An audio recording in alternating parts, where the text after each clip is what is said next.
So let me give you the context of this. I didn't want to make this a Christmas meeting because, I got my postal hat on instead of my Santa hat. I'm hoping that we'll do a Christmas one too.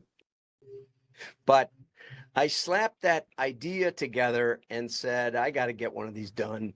We haven't done one in a while. And how about save the post office, since it's almost 10 billion in the red again this year, and the strategic plan doesn't seem to be working like at all, right? So I sent it out just to the winds to see what happens, and I got an email back or a message back from somebody that's kind of a legend in the direct mail industry and the data and list industry. And he says, I may be able to get you connected with the Postal Service, and I'd be willing to write up a white paper with you and pitch this to people that could actually tell, not just the postal people, but people who could tell the postal people what they should be doing, and the Postal Service would have to listen, which is much better, right? And so I'm milking you guys on ideas on how to save the Postal Service. And what I said in the last I did 2 live streams. One's about 40 minutes and one's about 20. But what I basically said was some of the benefits of mail and why big national advertisers should be doing mail. I mean, even Coca-Cola or Pepsi or Miller or Bud or some, they should all be doing some mail. And maybe they are. I don't know. But that's what I was talking about. But the reason mail is so important to the Postal Service is because you're not going to get grandma to send, no, I'm grandpa, to send more Christmas cards or birthday cards. That part, some will, some won't, but you can't just leverage it. You can't, and the businesses, I still do my statements by mail because I like mail because I can set it there and then I know to remember it. And, I'm a Luddite, but they're trying to get me to go digital, save the trees and all that stuff for, as much as they can. So first class is probably not coming back bigger, and packages are odd shaped and difficult to deliver and now the smaller trucks, my postman told me, get full of packages and he has to go make double trips back to the post office because the trucks are too small. Brilliant, right? Man, oh man. Anyway, and it's competitive. You got USPS, you got UPS and FedEx and other things. So the one place they could leverage is direct mail. It's B2B. They're used to talking to people. And we were trying to figure before this kind of started what a big consumer mailer might be mailing. I don't know. Mike, do you have any ideas on, financial mailers, 10 million a year, 30 million a year, 100 million a year? I don't know. Yeah, I mean, I know that. You don't have to say who or anything. Yeah, big companies like SoFi and Figure and I know Lending Club. I've heard through the grapevine they're going to be ramping up. Life insurance. So all those guys are up. I mean, OneMain. I mean, these guys are up into a couple million to 5 million to maybe even 10 million per month. So they're doing. Oh, okay, that's big. Yeah, they're doing the volume. So, and I think that some of the discounts that they're offering and the rebates that they're offering are helping. But, I think that the USPS probably has a little bit bigger problem. And I don't think marketing mail is going to save it, in terms of making it, getting it in the black. I think there's bigger things that they have to deal with, which is negotiating package delivery and that kind of thing and making sure that they're getting a good deal on that stuff.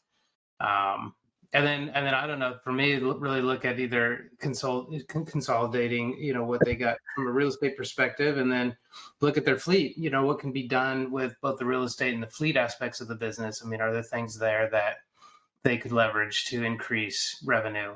Which I think there is some services that they could consider. So, but from a direct mailing perspective, our problem is, and I'm guessing some folks here on there was an article that was recently written about catalogs, shrinking, but still being part of the mix. And it's just really about getting smarter about who we're mailing, and then trying to offset, those postage costs. Because once you get up into 500,000, a million, 2 million, 5 million pieces of mail, those increases, the 2 or 3 cent increases, are killing, the momentum of some of our clients. Personally, that's Hey, Sarah. So at the last NAMOA, Jim Hall and I waylaid and for you guys who don't know, Jim Hall is the president of Vermont Country Store. We waylaid the postal guy. And he's super, the guy who goes to NAMOA, obviously not DeJoy. And we tried to explain to him, like, the more it costs, the less we mail. That's just the way the math works. And he got it, but he's like, DeJoy does not want to hear that. No. And Jim got this, he's got old copies of this book, and I can't remember who's it by, but it's someone that we all know. And, he's like, I just can't get them to see that the math ain't mathin'. And they're like, no, you just need to mail more. Like, we're going to keep increasing costs until you mail more. And we're like, not how that works. So that's one of the problems. But the other thing that I hadn't really they need to play Lemonade Stand. Have you ever played that? I used to play it with my kids. It's just a little thing. It gives you the temperature, and you decide how many cups and how much sugar and how many lemons you buy for the day. And then, you find out how much you have left over at the end of the day. And if you charge a lot, you might not sell as many. And but you'll make some money. If you price it too low, you'll sell out of everything, and you won't have any money left because you didn't cover your costs. It's Lemonade Stand. Yeah. Every parent and kid should play it. It's basic capitalism. The other thing that DeJoy is running into, though, is that the United States Post Office is basically a giant jobs program. And so, he can want to cut stuff, but, the senators, the representatives, they don't want to not get reelected. So they don't really want to kick over that hornet's nest. So he's stuck with the fact that, if he automates too much, which he's actually, I'm not even sure if he's de-automating. I mean, he's doing some very strange things. But you can't really fire postal people. It doesn't play well in Peoria.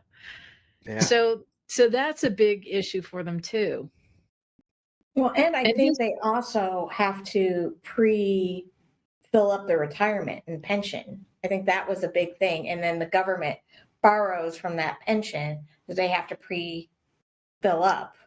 I actually heard that they changed that. That was one of the things I credit the Biden administration for decoupling that. I'm not sure, but I think that was one of the early things that they did. Is that right? Well, does anybody know? I hadn't heard that, but it could be true. I hadn't heard that either. Yeah, I'm pretty sure it's true. I think it was in the first year that they decoupled that pension problem, or they had to pre-fund it. Yeah, create a bank for everybody else. The other thing, of course, is if it is a jobs program, then you shouldn't complain about 10 billion measly dollars, right? Well, that's where Congress isn't complaining about it. Sorry, go ahead, Jim. No. Jim. Well, I was going to say that it just feels like if it's a jobs program, fine, but let's find capacity and then utilize that for other services. I mean, that's the point. I think there might be a lot of efficiency being wasted. I don't know, maybe not, but it's costing a lot more money to run it than it is to deliver mail. So is clearly an issue. Does it Right, but sustain where it's itself super because of it? expensive I don't know. Like, where it's super expensive to deliver the mail is, people aren't like, well, I live out in the wilds of Utah, or Nevada, I'm not gonna get my mail and I'm not gonna get my medications on time, and I'm okay with that. And you're just, there was a really excellent takedown of DeJoy that went viral, where I believe it was a senator from Nevada. He's like trying to explain why he's going to move the one of the main post offices out of there, and she's like, and how are you going to get the mail there? And he's like, well, I mean, we'll just drive it. And she's like, okay, so here's where it is, and here's where you want to drive it to, and that goes across something called the Donner Pass. You may have heard of the Donner Pass. It's kind of famous. And she just like boom, boom, boom, like smacks him down. So he's not thinking, he doesn't understand direct mail, so he's not helping us, and then we can't help him, and then I don't know. Just the whole thing Yeah, I seems got like some feedback from the National Catalog Mailers Association meeting that he spoke at, and the summary I got, which I can't speak for, I wasn't there, but it was sort of like, we don't like direct mail and tough. Yeah. And I've And he's not confirmed that linking with a it. few people. He's not linking it to the packages either. Right. So and that's sort of the other problem. Like, he doesn't see that the more catalogs that go out in the mail, the more packages that get sent through the USPS. yeah, So we work both ends. Like, we pay to go in and you get paid when we come out. So yeah, it is win-win. And he just does not want to see that. He's like, well, we'll do whatever we have to do, and you'll just have to put up with it and pay whatever we tell you.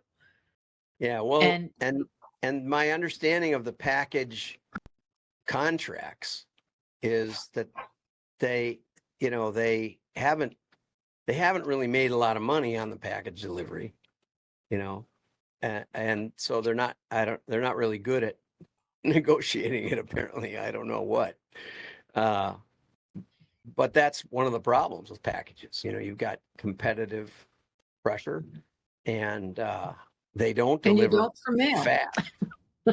Pardon? Yeah. And you don't for mail. I mean, that's, Yeah. he's like, you'll do what I tell you because you have to. And it's like, and I'm explaining to the guy, there's something called the internet. The mailers are not going to like give up the ghost on, selling products. They'll just use other marketing channels to do that. Right. Because direct mail is too expensive. And once it gets to the point there, it's too expensive to do at scale, there's no advantage. Right. Right. And, But at the scale, guy's there like, are I hear advantages. you, So that's but what I talked about can't. today. Yeah. There are advantages. And a lot of .coms and a lot of, just media companies don't understand that you can do things that you can't do on the television or whatever.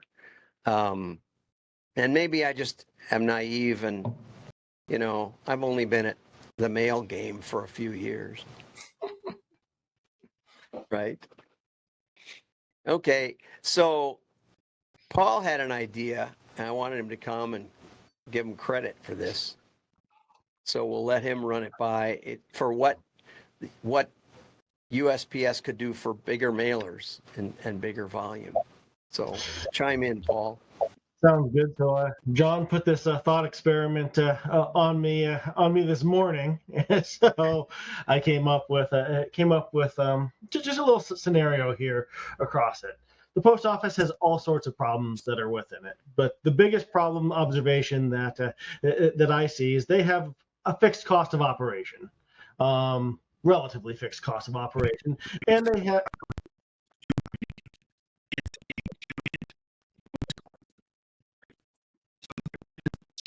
Who's somebody else is talking? I don't know who that is. Anyways, they got a fixed cost of operation, and then they have a volume that's completely underutilized, much like Mike was chiming in there. And there's no way that we're ever going to see postage ever come down. We'll never see a postage deduction, not an increase. It's just not going to happen. So how do we incentivize larger mailers to increase the volume? The incremental costs to increase the volume to the post office is very small. Compared to finding new businesses like the package services and competing that to deliver something else to an address that they're already going to, has a very small incremental cost if you take a look at that piece. So one of the ideas that I came up with here was to essentially turn postage into credits, and for larger mailers, give them a multiplier to those credits. So say you're going to mail $1 million in your postage catalog. At $1 million, you get a $1,100,000 that get transferred over there, but you have to commit to mailing it across that course of the year. Well, what does that do to the post office? Number one, you're going to increase their volume. They don't have to change their price structure. They don't have to go through any of that. You're just giving them an additional credit across that. But you're also predicting future needs, so you know when this mailer is mailing it. And if the mailer is able to give you a credit for the entire year across that, and you have to prepay in order to receive these credits, you're also increasing your immediate cash flow inside of the post office. Yes, you have to eventually pay your employees to go out and deliver that, but you have the cash now in order to run your business, because essentially the post office is a business. It needs to run, and it needs to run in the black, and it doesn't run in the black because it doesn't have the volume that it needs in order to support the infrastructure that exists. That's essentially what the idea here is. Let the mailers get what they want.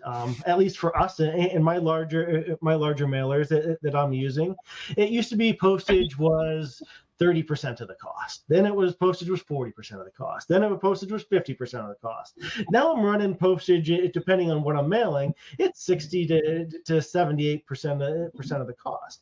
I cannot keep running my organization more efficiently. I've reached the threshold that this is efficiency defined. I can't squeeze my vendors anymore on it. The paper companies are the same way. I'm buying my paper in bulk because I can just squeeze a penny out here or there across that. I run older vehicles to deliver. There's only so much efficiency that we can put out there. So when a customer's coming to us saying, well, your postage is 60% of the cost, it doesn't matter if my postcard now is 8 cents per postcard to produce, if the postcard's 33 cents to mail or 21 cents to mail, depending on the class. It really doesn't matter anymore. But if I can go to my mailer, to my customer and say, okay, you want to mail 5 million, 3 million postcards, this is what your postage estimate's going to be. If you give the post office a deposit on this mailing, then your postage is now this. Incentives are great. The incentive programming, put QR codes on there, do some digital, some landing pages. Those are great, but they're not making the mailer mail anything more. I really don't see the incentive programs increasing mail. I see the incentive program saving a mailer of couple $1,000s here, a couple $1,000s there at 1% of it, but not truly driving any increased volume. So they're also stupid incentives. Yeah, they don't work. So give the mailers what they want. Give them a discount on prepaid postage. Now Vaughn's here from Nashville, and he's from the Postal Service. Oh, But now we can't Good talk. afternoon, everybody. Hey, Ron, did you hear my idea? I heard your idea. I got on late, guys, but I found this an That's interesting okay. conversation to join. I sent out hundreds of invitations to my friends. I have 1,100 first level connections at the USPS. And I got sick of it, but I sent out Yeah, hundreds, and you came, so good on you. Yeah. Going back to that prepaid postage, it's also non-refundable. If the post office goes that way, if you buy prepaid postage at a discount, it is the forever stamp, except for mailers. That's Yeah, a forever stamp what it for is. big mailers. I think that's it right there. That's worth the attendance here. So, but I got customers out there. I'll give it. Okay, you said that. Well, I don't follow the figures on how much in the red they were, but you get. I think it was 400 million, or 4 billion, whatever the. No, it was like figures were. $9.5 billion. 9.5 billion. There's plenty of mailers out there who will give the post office $10 million to get a 10% discount on. I don't know a CFO who's planning on mailing who wouldn't take that deal. I really don't. Right. And you know what? The more mailers we get, the more the digital world has to scratch its head. We force them to say, hey, this stuff must be working for somebody. Why aren't we doing any mail? Well, And digital, it generates a wave of enthusiasm that I remember from the 80s. On the digital mailer side, I don't know how long I can fight the battle of, I know that digital is not as efficient, but it is sure darn cheap, as well as the post office keeps increasing their price of their postage and their postage and their postage over and over again. It's crossed that threshold that they know it's not working. They know it's not great, but it's cheap. And I don't care if direct mail is going to get me my 3% response on my acquisition and I'm getting a 0.3% on my digital side. I'm still ROI positive more on my digital side than I am on the direct mail. So why in the world am I going to go back to mailing anything because the cost is so much? Yeah, and the hard part is once you dismantle your production team for print, it's hard to put that back together. I've seen so many catalogers just disintegrate, and it's too much work to come back. Well, and you lose people that have that knowledge. There aren't that many production people anymore because they're not skills that people want. So you can hire an entry-level marketer just to do digital marketing, and the learning curve's what, maybe 3 months, because it's a lot of automated programs. But for someone with merge, purge, catalog design, photography, all that is a longer curve. Well, you aren't kidding. That's like a lifetime curve. Tell me about it. I'm trying to desperately get them to hire someone so I can teach them how to do merge purge, because someday I'm not going to do it anymore. Right? That's the goal, is to be able to teach people how to do it. But, I like the idea of the just prepaid. remail the multis. It's not that important. Yeah. I like the idea of the prepaid. The only thing I would think of is like cash flow issues. So, that's a large chunk to pay at the beginning of the year. So that's the only opposition I could see happening, is a cash flow of, okay, now we need to pay this amount of money out up front instead of, month by month. If there was a way that you could do it where the cash flow would make sense. Guaranteed commitment for a guaranteed commitment for the discount. It could be a different way to put that. Well, they're kind of doing it at the rebate right now, right? That rebate program. Yeah. Well, it's right now they're doing that marketing growth incentive. But to keep track of how the credits work and what credits you're earning per event it's a nightmare. Like, It's been a pain. We've tried to put together a worksheet and we just can't get the math to fix. And then let's say that you're going based on whatever credits you think. At the end of the year, you could end up owing the post office money because you've figured wrong, because now that you've used credits, you're not earning as much. It's a complete nightmare. I'm envisioning an EPS, if it would ever work out, I'm envisioning a EPS into a trust account that already exists. Your permit trust accounts already exist, your EPS link already exists. You transfer $100,000 from your EPS account to your trust account. You use your trust account again to make the mailing off of it instead of your EPS account, and you get the multiplier of whatever exists. So credits don't exist. Everybody, I've done lots of credit programs with people. Credits get very confusing. Just make it $1. Yeah.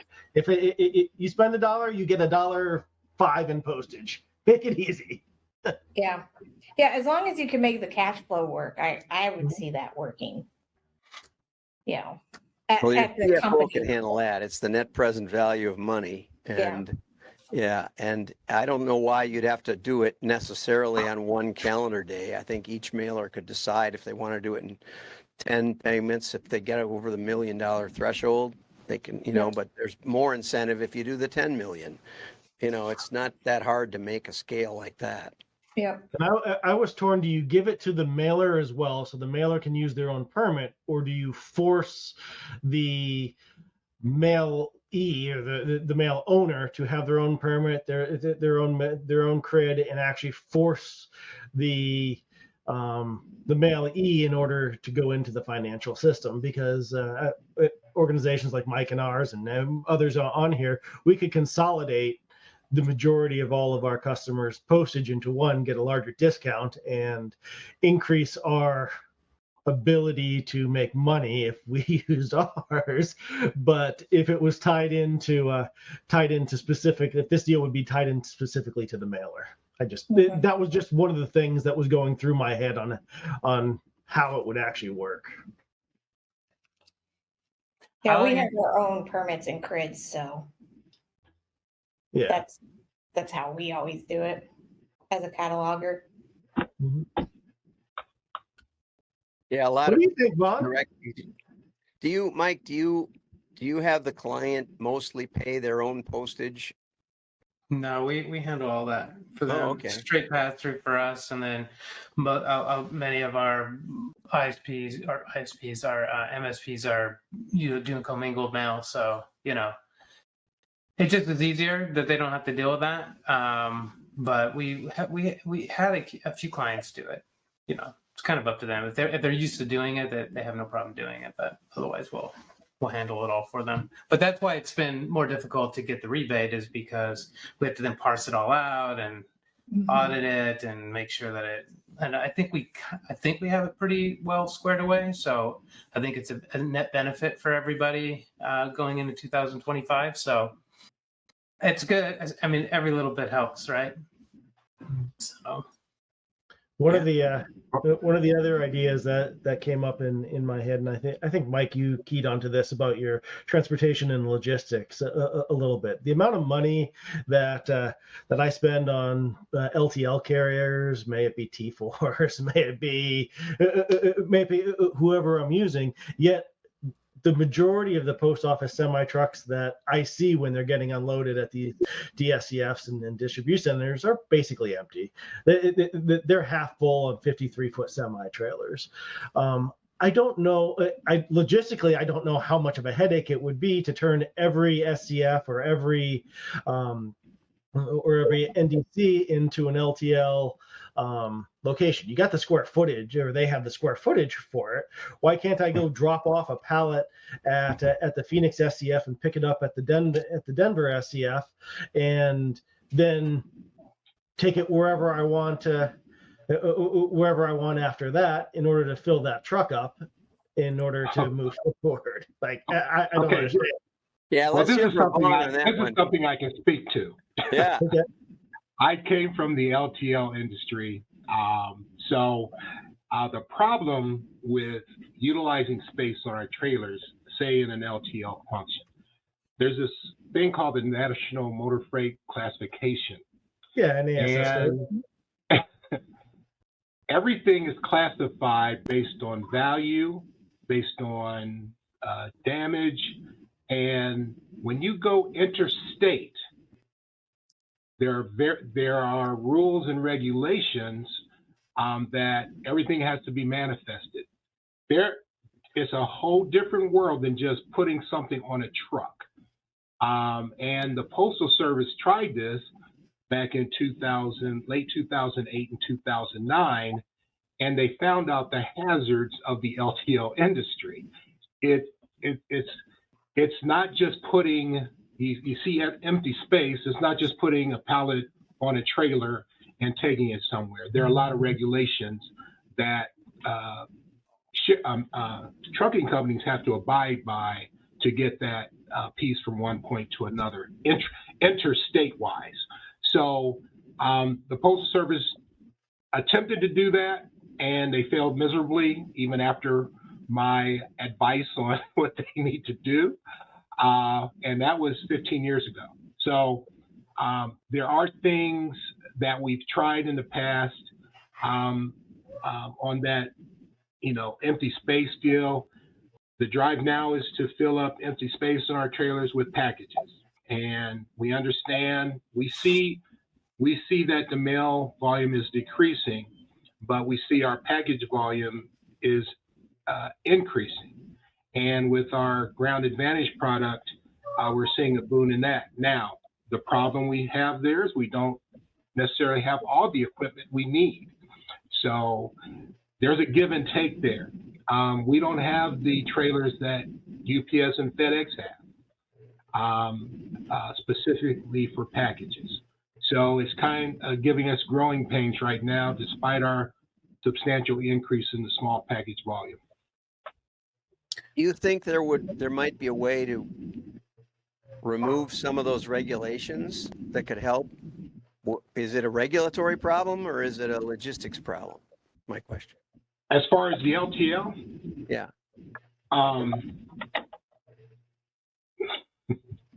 The LTL world is a different world, and I'll tell you why. There's not just federal regulations. There is union input, there's local input, there's state input, and it's I'll just say it's a very interesting world. And I'll just give an example. If you were if you were sending a pallet into Atlantic City for a trade show, you had to offload that shipment to another local carrier who serviced Atlantic City. So it's a whole world of different intricacies. And some you can get around, some you can't. Here's an idea. You know how sometimes you order something online and it might not, it's not to your, you don't like it and you need to return it. I know that like when I return stuff, I normally return it with either FedEx, mostly UPS. Could the Postal Service try to get contracts with national retail, like big retailers where they are the provider to for returns? Shamika, we do that quite a bit. And unfortunately, the public does not know what we offer as far as shipping. We have packageless returns. Say you ordered a cell phone and that cell phone didn't meet your needs, but you did something with the package.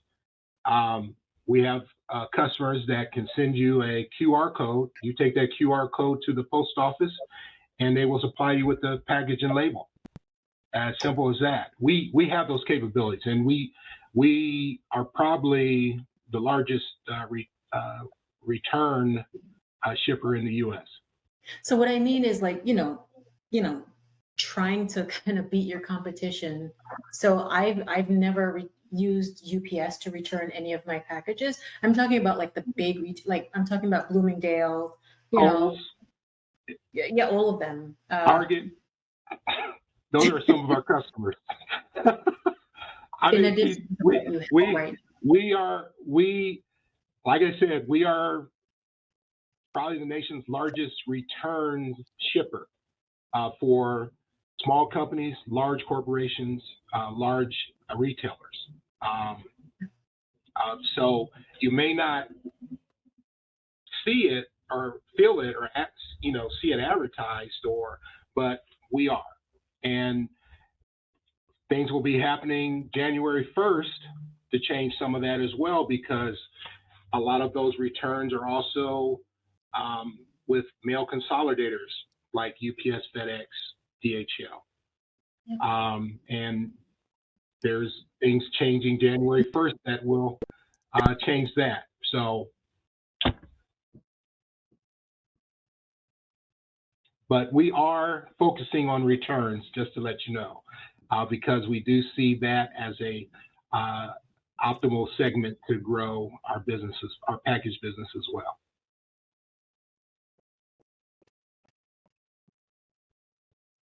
Yeah, Brad, we haven't heard from you. I know you can't stay. I was immediately waiting because I do have to go off on it, but I had a couple of points. And again, I just want to put a seed and I may have some ideas or thoughts that are a bit radical, but I will voice them regardless.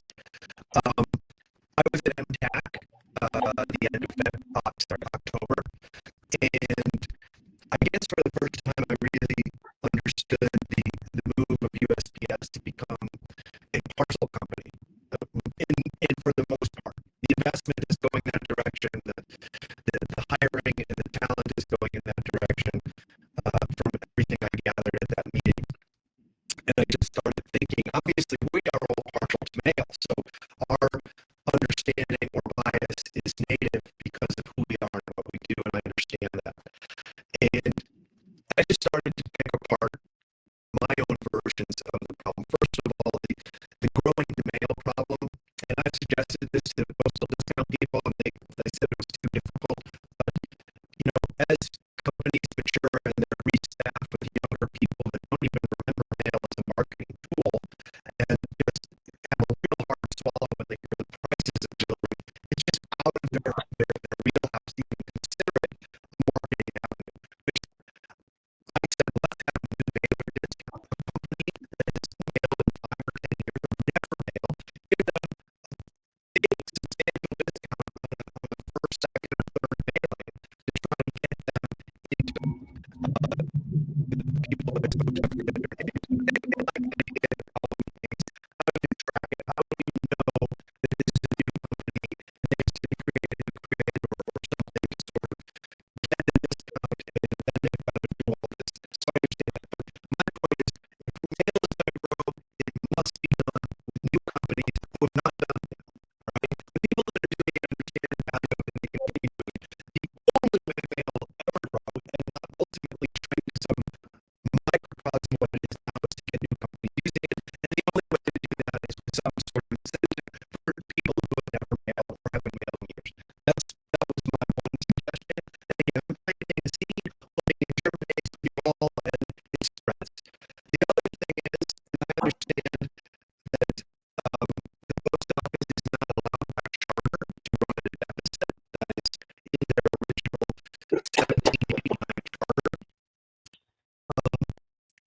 And that's the way it is, but that is not in the Constitution. And listen, I'll admit, I'm a Republican and a social, fiscal conservative by heart, but every other aspect of the federal government runs without any money, and it runs at a deficit. And we're talking about a deficit of $10 billion a year, which is a fraction, a minuscule drop in the bucket of what every other agency runs. And it's a five-alarm fire if the post office does. Like the world is going to put over on here. $10 billion to the United States government is like you or I spending $100. All right, let's be honest. Change the dang charter. Let them run at a discount, at a deficit. Who cares? All right, make it a $20 million deficit. We are talking about pennies with regards to the national budget of the United States government. So, and again, this is coming from a very conservative, fiscally Brad, responsible you sound like a future congressman, and the Congress makes the rules for us. So you would be perfect. You would be perfect with that line of thinking. It takes people who have this agreement for rules to change.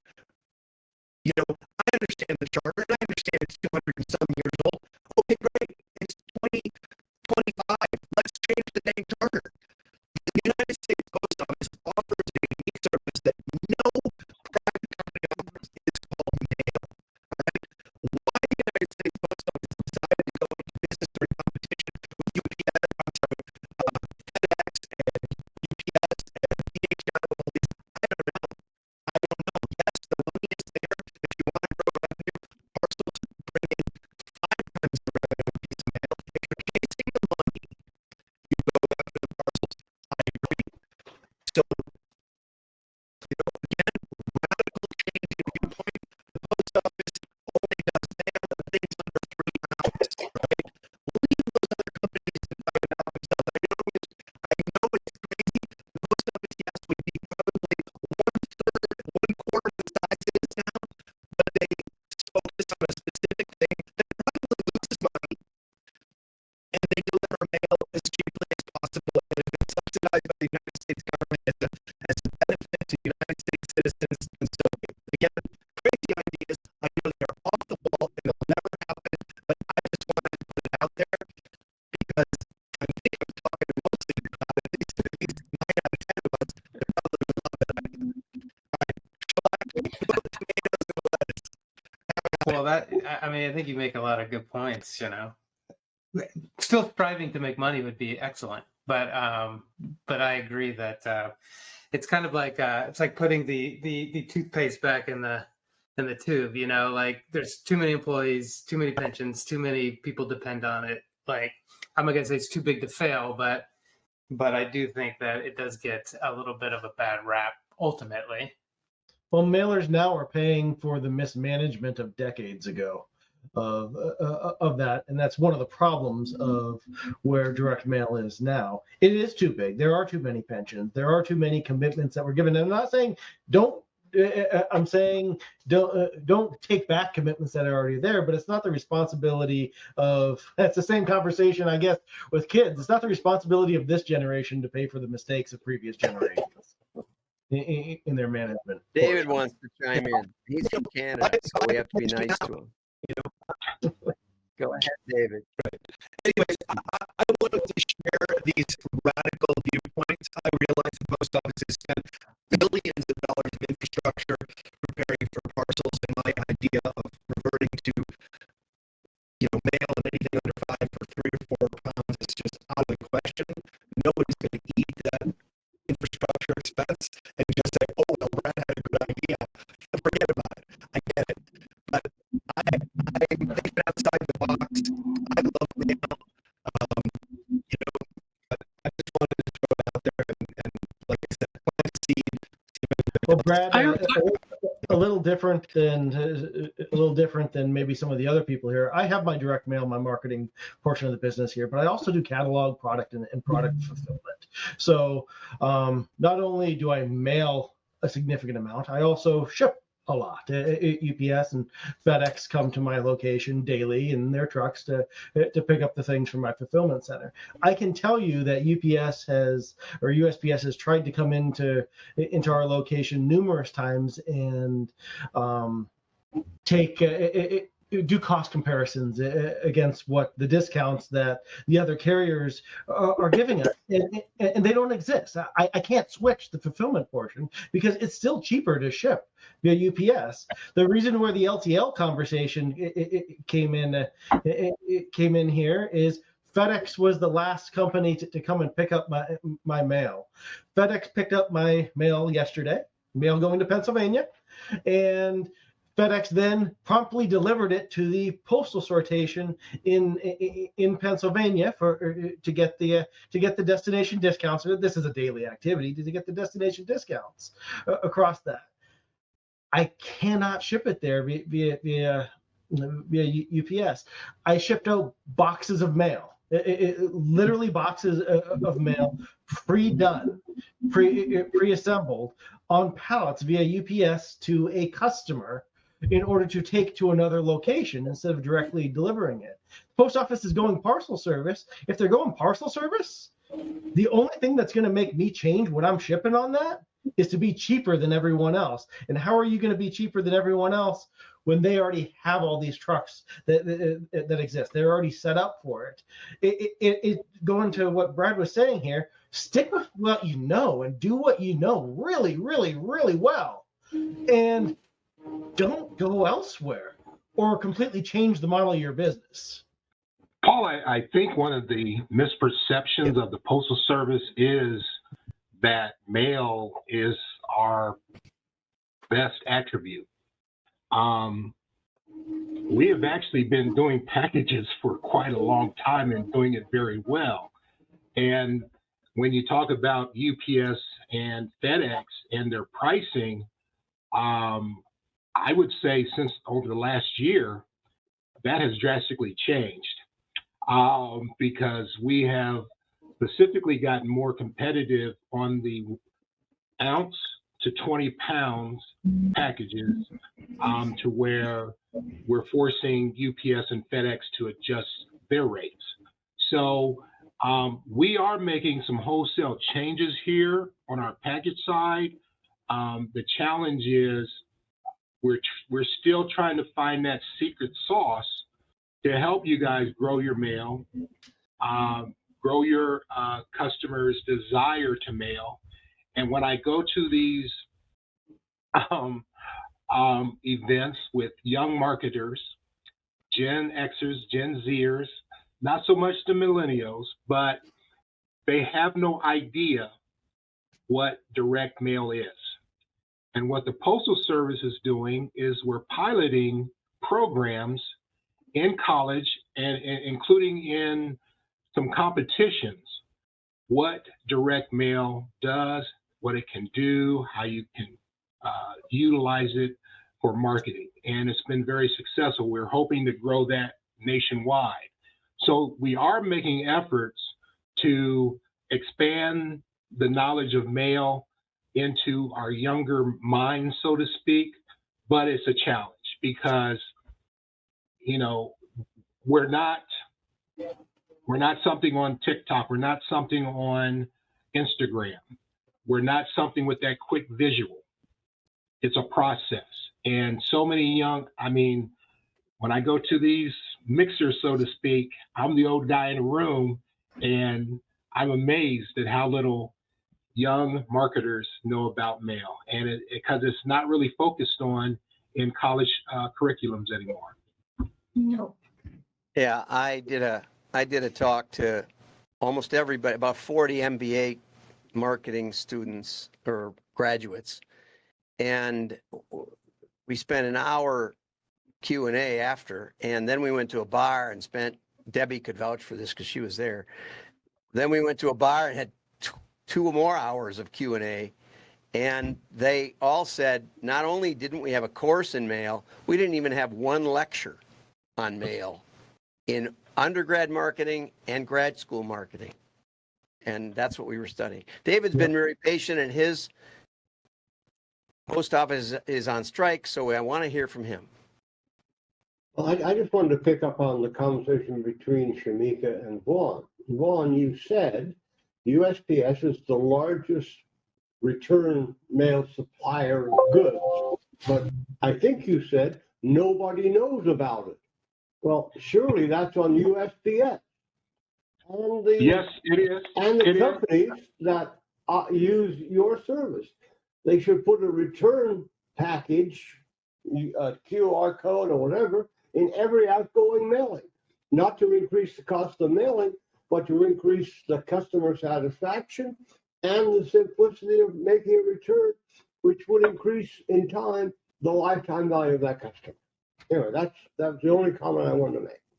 It's on you, David, guys. I agree with you, and we are doing that. So it's kind of interesting that when I go to anywhere and they say, Vaughn, where do you work? I work for the Postal Service. And they say, well, what do you do I say, I'm a sales manager. And the immediate response is, what do you sell? And they focus on stamps. And I say, no, I sell package services. I sell marketing services, direct mail. We We work with a lot of corporations and agencies to deliver a message, a compelling message through mail. What do you mean? I said, all that mail that you get in your mailbox, we may have had a finger or two involvement in that. And they say, really?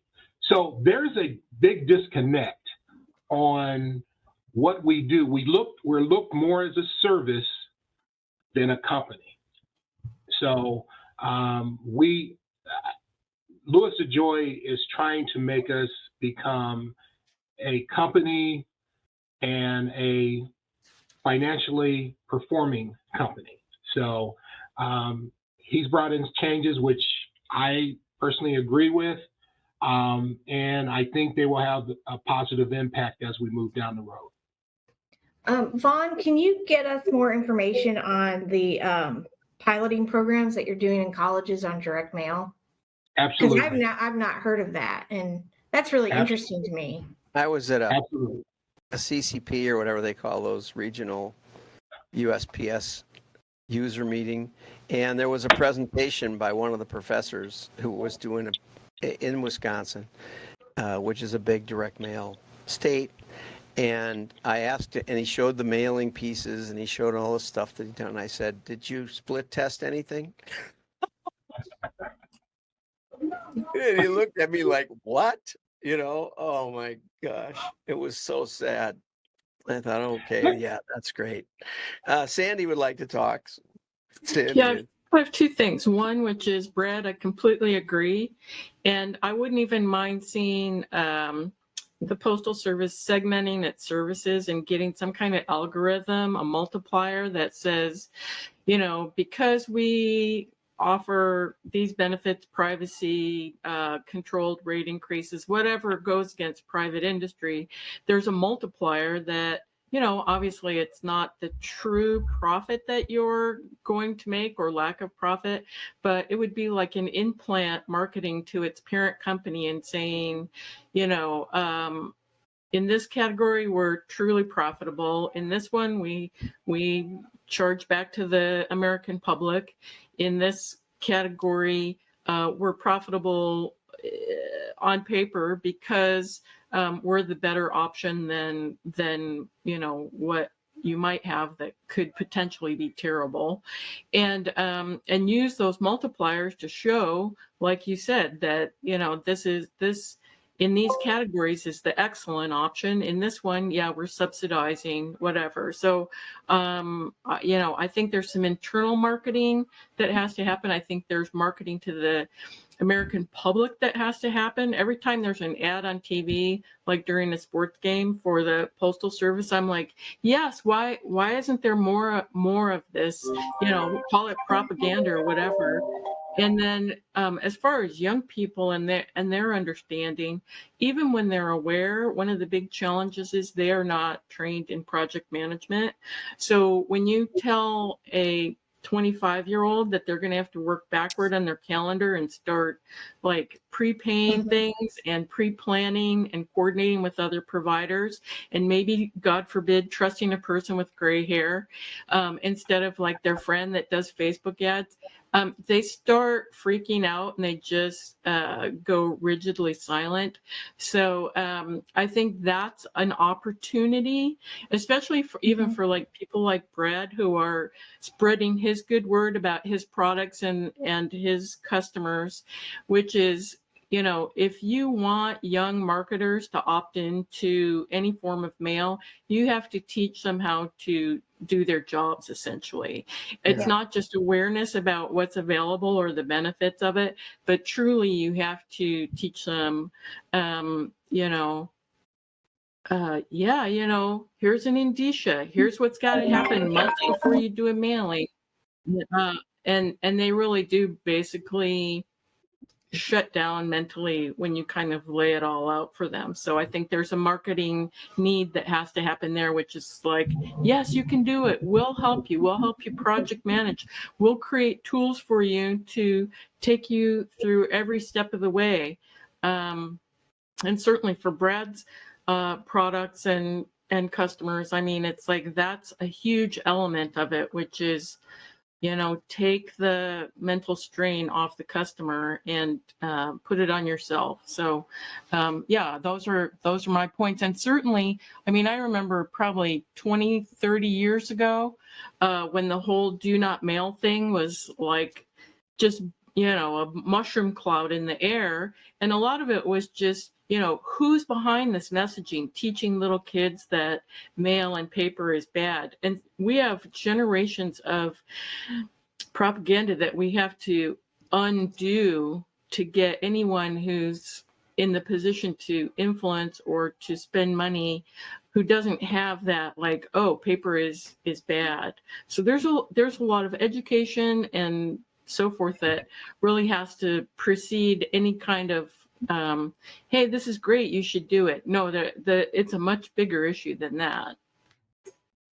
I would, well, Oh, go ahead, Go- Vaughn. I was going to do a quick polling question, and it'll help me get to where I want to go. How many of you guys have attended a postal forum? The National Postal Forum or one of those Yeah. regional? National postal No, forum. not national. Not regional. Oh. So No. about, okay. And the National Postal Forum is next year in Nashville. So I was invited to be part of the planning. And one of the things that were brought up is, what can we do to energize attendance? We had good attendance last year, but what can we do to energize attendance in the industry? And my thing was, you have to start using plain talk, because the classes that are listed, the opportunities for learning that are listed, the subject matter is listed.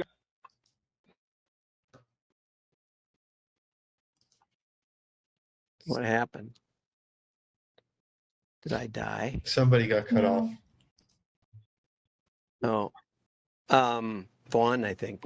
Guys, I have to drop off. I don't know if you can hear me, but I got to run. yeah. But thanks, guys. It's been a pleasure. And let's keep Yeah, carrying well, the torch. this is going to high places, I whether you know. like it All or right. not. See you. I hope. Yeah. I submitted 3 topics last year to the National Postal Forum, and I've done 4 different projects as a consultant for USPS, including a keynote to their Salesforce that got a standing ovation. And they all got refused, and I don't know quite why, but I've done at least 100 DMA national and local speeches, and been flown to Singapore and London several times to talk about mail. But I can't get a gig at the National Postal Forum. I don't know why. I can jump up and down with the best of them. Right, Sarah? Yes. She's seen me do the DMA and the NMOA. What would you like to say, Sarah? I was just going to say, this is going back to one of the earlier comments. There's trying to get the younger generation engaged. I actually started something called Kellogg University a while back because I realized, way to go. yeah, well, but now I can't ride 2 horses, so I chose Styliquin. Anyway, Yeah, I'm glad. but one of the things that's so different about direct mail, when I get new clients, I tell them we're like blimp drivers. Mm-hmm. It's a fun, like, you guys are used to like jets, like with email, like you go in, like, hey, let's send out an email. I got 20 minutes. Yeah. Okay. Let's do it. You know what I mean? Yeah. We got to redo the website. We'll just, okay, I want that by Friday. And then I come in and I'm like, yeah, let's do a Kellogg. Okay. 12 weeks from now, from when you want to be in-house, actually it's the file the printer date. Yeah. And then they're like, why do you need 12 weeks? I'm like, it's going to take you 12 weeks. Trust me when I tell you this, it will take you 12 weeks. Yeah. And they don't get it. And then when I say, and by the way, the press date never moves. And by never, I mean never. Yeah. So your files, if they tell you your files need to be there February 17th, your files need to be there February 17th. Yeah. You will be out of the mail stream if it's the 18th. Like, there is no wiggle room. And everyone goes, yeah, right. I had someone call me up, swear to God, because I do. There's a VC that brings me in for catalogs as a consultant, and he's like, "Yeah, I want you to talk to this new group." And they're like, "Yeah, it's our first catalog. We want to do it ourselves in house. We think we have the people to do that." I said, "Okay. When do you want to be in home?" And they're like, "End of the month." And when I got done laughing, I said, I'm going to give you the best advice anyone can give you, which is send out a postcard, test it, see how your list is doing, and then give yourself enough time to digest those results and then actually do a catalog. And they were so mad at me. And I'm like, you cannot do a catalog in 2 weeks. And if you've never done one before, Right. you probably can't even do one in 12 weeks. No. So that's the piece. Like, we also have to explain, like, it's slow and it's hard and it's expensive. And that's why you don't have competition. Yeah. Well, and to that's read the why it's results effective, to right? effect. Exactly. Yeah. It's the thing that a lot of digital people don't understand. And it's why it's easier to take a print person and put them in digital than digital into print, is how long it takes to read the results and what is the next mailing you can affect. Because that's always the question we get is, okay, we're testing this with the January mailing. Can we have results by the February mailing? No, because that is getting to the printer when we're starting to get the in-home for January. I was just going to mention that. As soon as you tell them you're going to be producing while you're planning and preparing for the next issue, that also is very distressing for them. And again, that takes that project management element, which is any of us who've even been in like newspaper magazine production, if you ask me, well, what month are we in? It's like, well, I'm planning a February publication right now, and it's got a, late December deadline. I never know what month I'm in, but I can tell you, you can't just like squeeze out one publication and then sit around and, you're always in that cycle. Right. Well, and then the publication, the production team, creative team is very different from the marketing team who is doing the list stuff. As John knows, he's talked with my group about that, how you do the list, and if you're doing modeling, if you're doing acquisitions, and the cost of acquisitions in direct mail does not make sense anymore. It does not pay for itself because of how expensive acquisition in direct mail is. You just can't do it because you don't get the return. So now all your acquisition is done in digital. So now those people are digitally acquired. So they don't want to send them a catalog because they were acquired on digital. So why do you need to send them a catalog? Yeah, and they could be worthless, which we found out with Homaker Slimmer pretty much. The digital acquired were not. The other issue that I run into a lot, like one of my clients has a, it's a 100-page catalog. It's a behemoth that goes out, and it used to be once a year. They've broken it up. We're going to do 4 times a year with different segments. Yay. But, I'm like, why don't you do some testing with trifolds, just smaller, they mail at a Slim Jim rate, you can get pretty targeted with that. And then when they got the cost back, they're like, holy crap, like for mailing and producing a 100-page catalog, it's almost the same as a trifold. And I'm like, right. But the advantage is you don't have to print 50,000. You can print. Yeah, but the cost per square inch 500. is ridiculous. Yeah. I know, but but that's like, you have to decouple testing from mailing. Like they're 2 different beasts, and the math is utterly different on both. Yeah. Yeah, we go through that with postcards as well, because we want to put something in front of someone that doesn't have to be opened or that a whole household might look at, and they're like, well, it's almost the same to mail a letter. And it's like, again, you have to decouple that. It's not the same product. You can't think one is cheap and one is not cheap. Yeah, I just want to do a little shameless promotion here before everybody has to leave. I put up 2 videos, and they're on YouTube under I don't know what, and I put up, they're on LinkedIn, but I also I do a podcast. I do it on Spotify. If you're on that, and you just have to search for WDMA, you'll get the window door manufacturers, but you'll also get the Wisconsin Direct Marketing Association right next to it. If you click the podcast button, and especially Vaughn, I'd like you to take some time to listen to that if you could. I don't think I posted today's yet, but it'll be up there probably today or tomorrow. So if you give it a little while, but there's a couple years ago, 1,000 of them you could listen to. Just give it a try. I don't know if anyone's ever listened to one of my podcasts. I don't really. Have you really? But they're up. Yeah. There you go. They do have tracking for video. Yeah, but I don't. They do. No, I get no views. I don't care. I have my point I want to make, and I don't care if anybody sees it. But anyway, I'm sorry to interrupt. Go ahead. Or we can let us all go. You're welcome, guys. I think we've probably worked hard enough this afternoon. And a special congratulations to Vaughn for coming, because like I said, you're the only postal We person. have to make it just Thank you. so that we can still continue really Learned to a lot grow today. mail.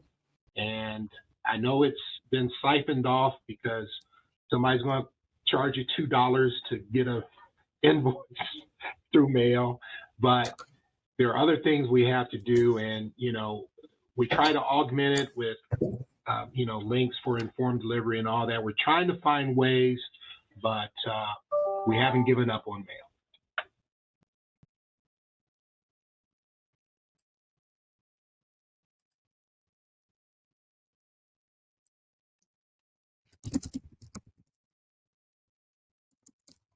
Well, Charge anyway, I'd like you catalogers to less to listen to mail. those That will increase your volume and incrementally increase your profit.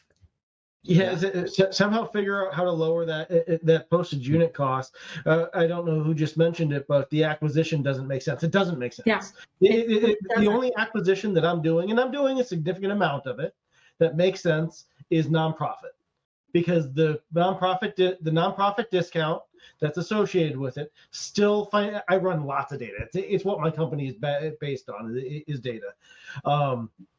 It still makes financial sense when I run all the numbers because of the discounts you're giving nonprofits.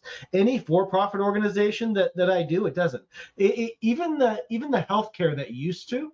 So new home, not new home, but new home buyers list. You said doctors send them, hey, I'm your doctor in your neighborhood. You're close, so on and so forth. Those used to work. They honestly used to work. Financially, with the postage, that is there. They don't. Go, Sarah.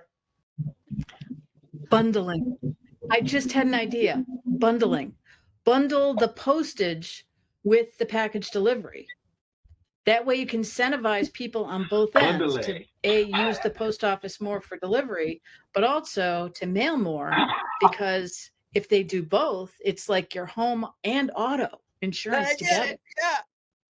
Well, that's I will admit we haven't Vaughn's done a gonna good take job that. of marketing. I'll tell you, that makes more sense than And then Mark run some getting ads about it on TV so people I tend to understand. focus on what Yeah. businesses do and marketing side, and we're not very. And speaking with some marketing people 2 weeks ago about the National Postal Forum, I can see why. But anyway, that's another issue internally with me. But we're trying to find new ways of engagement and ways that, and getting back to the National Postal Forum, finding ways to gain interest into the Postal Forum, what kind of training that when a person goes to say, hey, I want to go to this Postal Forum, I want to take these classes, and the CFO looks at it and has no idea what it is, it doesn't offer any value or from the title, how can we simplify that message and say, hey, you get your direct mail certification. Why is it good for, whatever.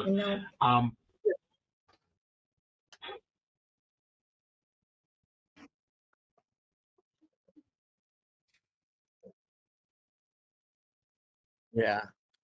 CFOs are the best market. They've been my best clients are CFOs, because they think marketing is a bunch of foo-foo idiots. And if you can just convince them that they're right, and show them the ROI, which you can with mail, they really, really like you, which is Does what I does the post talked office about have a today. Plus, they certification? usually have job longevity, so you don't have to chase them around. You can just find them pretty easily. Yeah, that's Does the right. Yeah, post office except have for a in the catalog world right now. Catalog really? Yes, they world is do. a little rough. Oh, And you can Does the post office, two You things. can- Does the you- post office have a certificate? you can I earn have my that Google at a Digital postal Ad form. cert and so on and so forth. Does the post office have a direct mail certification? Okay. Oh, They do? I didn't know that. Did anyone I here didn't know either. No, Yeah. I Okay. got a UMKC there we go. certification, direct mail certification, but I So the didn't get second one from the thing Postal Service. is you want attendance to your postal form, right? You want young attendance to your postal form? Okay. I'm So going why to don't you, back up so why and- don't you and- offer a discount Oh, you to have any great ideas, person doing a but mailing unfortunately, when you mix at the great National ideas Postal, and who the attends U.S. the National government, Postal Forum? they don't always come out because of bureaucracy, red tape, and regulation. So it's many times we're under some constraints that normal businesses aren't.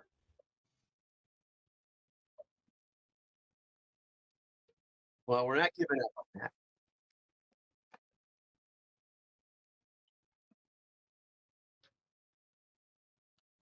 do you Personally, guys I'm ever not go familiar to with that, NMOA, but, the if you post can office, and do their thing? send me Because I that haven't in an been to an email, NMOA I'd like in to years. find out So more about it. last time I went, it was all e-commerce stuff. So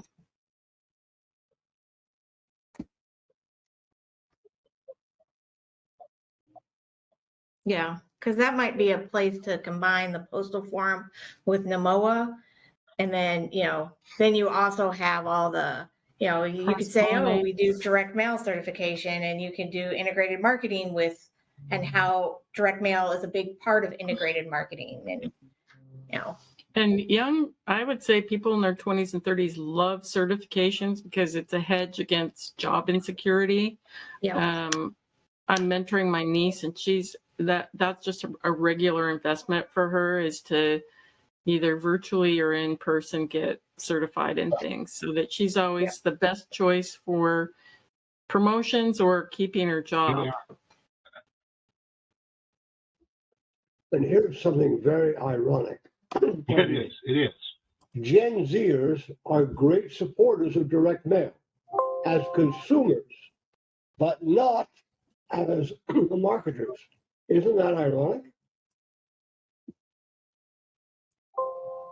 So maybe there's a way Education, around that. David. Well, there's no They immediate. don't know how to do it. It scares them. I forgot who said that. That's the They problem. love getting it, but it scares them. They don't know how to do it.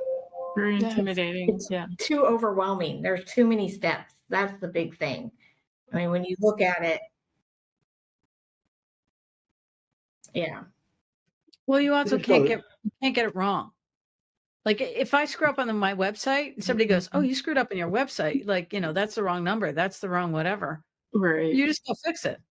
Once it's ink on paper, Yep, and you mail it to a couple million people, yeah, that's an oops. Well, that's where the post office could do a better job promoting their mail digital, or their mail I can't say the word, analysis position. The place where you can send your mail to make sure that it conforms and so on and so forth. I forget the person. They have a title and I can't pronounce the word anyways. But they can do that. They can also promote the liaisons at the BMEU at each one of them to make it a little less scary. David Stone over on my side is awesome. Ono was there before. They all take new mailers under their wing and show them the process and get rid of the scariness of actually going to the BMEU. Not that I want them to take their own mail to the BMEU, but a lot of times when upstart organizations are, because I deal with all types of organizations, a lot of times people's entry into mail for the first time, especially the Gen B people, Z people, they're mailing their own mailing. Right. They're doing their own EDDM. They're doing their own whatever it is. And if you make that bad, the post office makes that bad, they're never going to come back. It's their personality. They're just never going to make it back. So having good feet on the ground at those BMAUs is super important. And then educating the people who are doing these. Hey, you really do have the post office really does have a person that can help you with your mail design. Yeah. They really do have a person that can help you interpret the DMM. Hey, the DMM rules are there for a purpose, but sometimes if you make a mistake, it's at the discretion of the post office to give you an exception on it if you make a mistake. But if they don't know that exists, Right. that's not there. If one thing I'd ask the post office to add in a service level, and I know people who'd actually pay for it, is a proofreader. The amount. I was just going to say that because that's one of the elements, again, that's part of that planning, which is, whether you have an internal or an external proofreader, that person has to know to look for certain things. And if it's part of their mandate to look for proper measurements or make sure the indicia is correct or any number of things that I've dealt with that I've caught coming through my own program where it's like, I have a passing knowledge of this and I can tell you right away, that's a nonprofit indicia and you cannot use that or whatever it is. So, yeah, I think that's exactly. Or what would be an acceptable charge?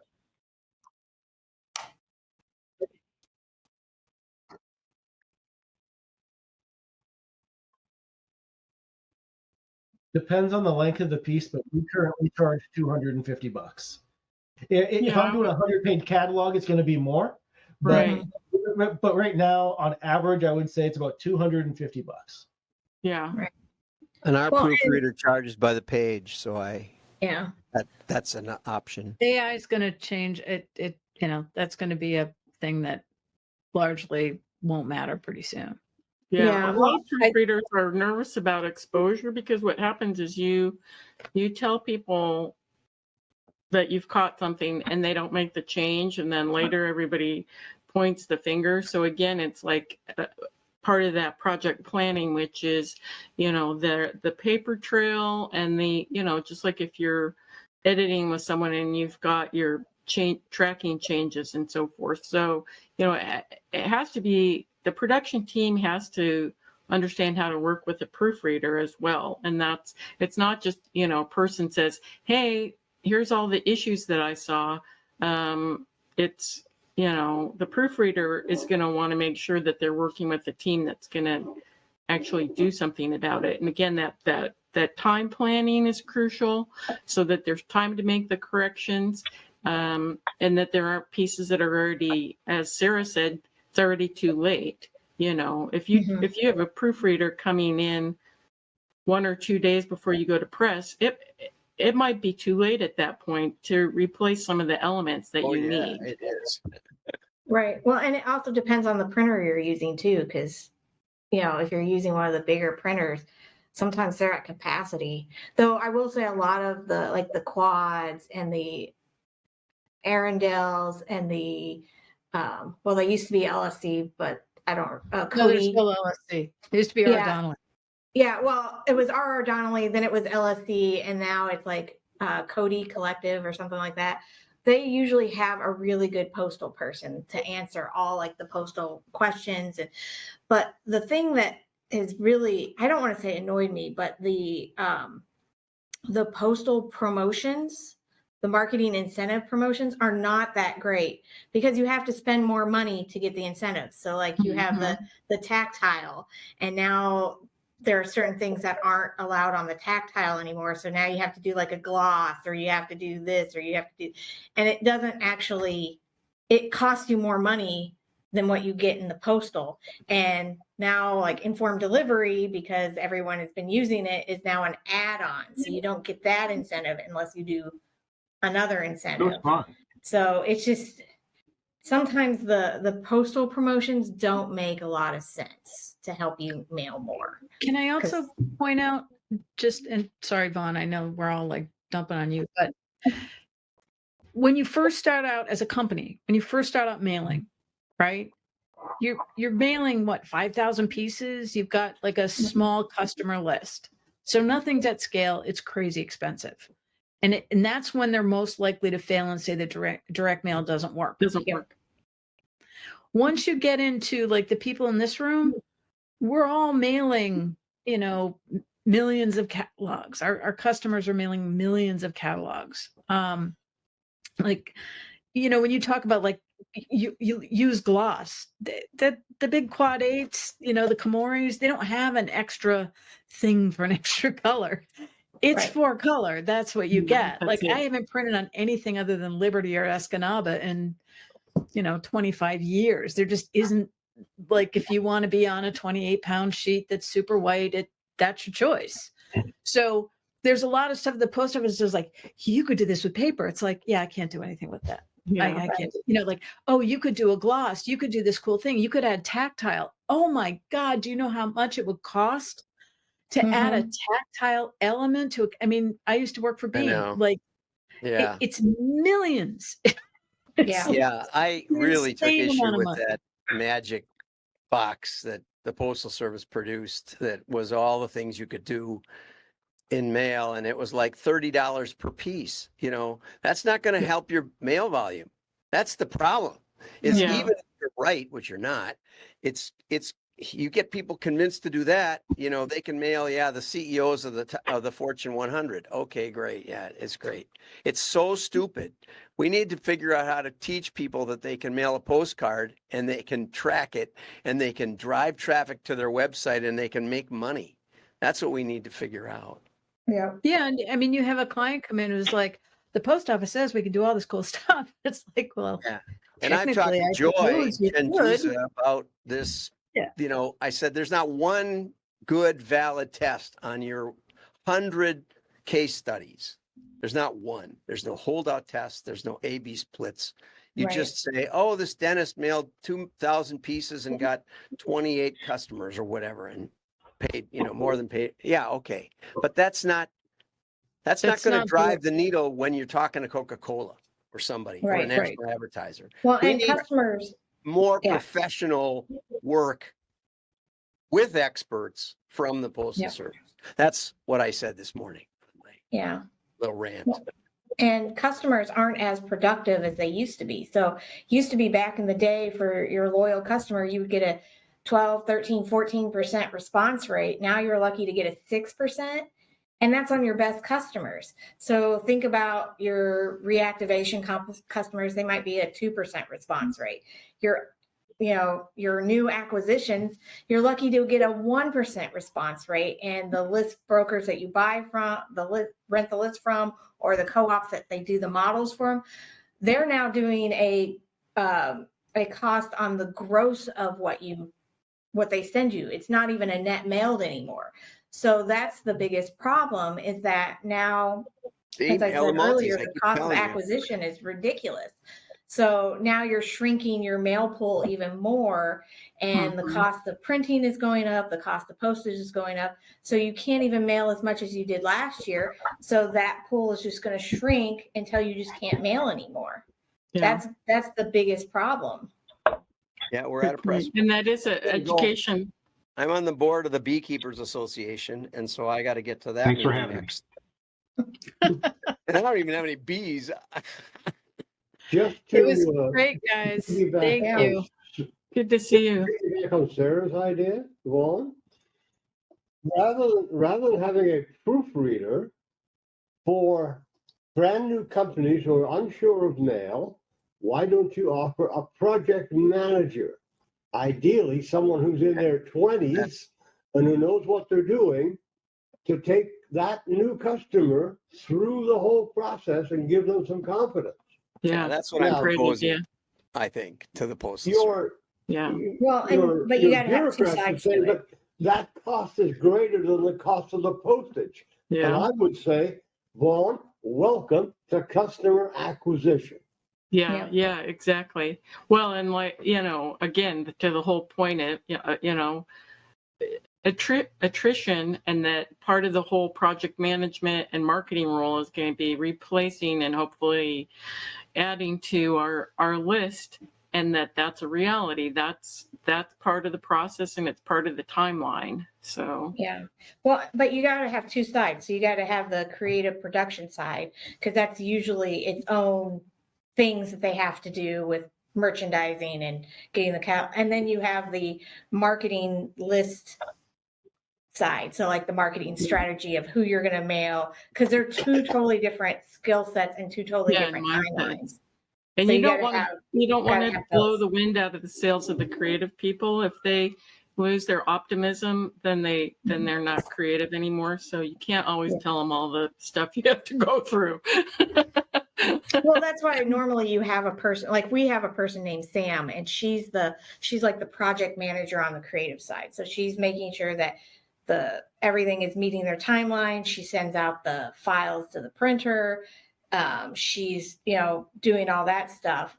Whereas I'm on the marketing strategy side of, okay, I got to work with the merge purge. I got to get them files, then the merge purge process, and then the analysis afterwards. So you kind of got to have both sides. Thanks, Because a guys. creative person talks one way and my type of people talk another way. Right. So Have a good evening, Sorry, guys, everybody. this has been great, but I have to run. So thank you Me very too. much. Great yeah, to meet you. me too. Bye, everybody. Beekeepers. Thank you so much. Really fun. Yeah, we'll That have to was do fun. this again. Yeah. Absolutely. Yeah. Thanks a Bye. lot. Bye-bye. I don't know how to stop the recording part. Stop video. That was great, Paul. Thanks for coming. This meeting is being transcribed. I think if I hit leave, it'll do that. Maybe.